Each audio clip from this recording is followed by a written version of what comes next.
Sweden میں قرآن پاک کی بے حرمتی کے خلاف سابق ایم پی اے میاں ثاقب خورشید کی قیادت میں احتجاجی ریلی۔ سویڈن کے سفیر کو ملک بدر کر کے کیفر کردار تک پہنچایا جائے۔ احتجاجی ریلی میں انجمن تاجران سول سوسائٹی مزدوروں نے سویڈن کے خلاف شدید نعرے بازی بھی کی اور جی بالکل، پاکستان مسلم لیگ نون کے سابقہ ایم پی اے و امیدوار میاں ثاقب خورشید کی قیادت میں سویڈن میں قرآن پاک کی بے حرمتی کی افسوسناک واقعے کے خلاف نماز جمعہ کے بعد تاریخی مسجد باغ والی کے باہر ریل بازار میں احتجاجی مظاہرہ کیا گیا۔ اس موقع پر لیگی عہدیداران و کارکنان، مرکزی انجمن تاجران کے صدر رشاد حسین بھٹی و عہدیداران، وکلاء، سول سوسائٹی سمیت شہریوں کی بڑی تعداد موجود تھی۔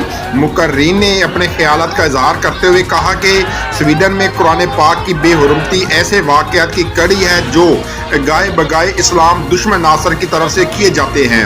اسلام امن کا درس دیتا ہے۔ یہی وجہ ہے کہ پاکستان میں عیسائی، سکھ، ہندو سمیت کئی غیر مسلم اقلیتیں آباد ہیں۔ ان کے تمام تر حقوق کو مکمل قانونی تحفظ فراہم کیا گیا ہے، اس لیے یہاں کسی غیر مسلم کو اپنے حقوق کے سلب ہونے کا کوئی اندیشہ نہیں۔ لیکن دنیا میں اسلام مخالف عناصر مسلمانوں کے مذہبی جذبات کو ٹھیس پہنچا کر جو اپنے مذموم مقاصد حاصل کرنا چاہتے ہیں، ہم انہیں اس میں کامیاب نہیں ہونے دیں گے۔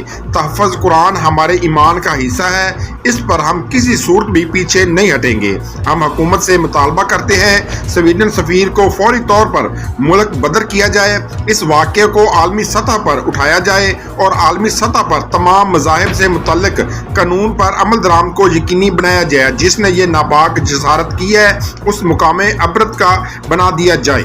جی مزید خبروں اور اپڈیٹ سے باخبر رہنے کے لیے دیکھتے رہیے ایشین نیوز HD۔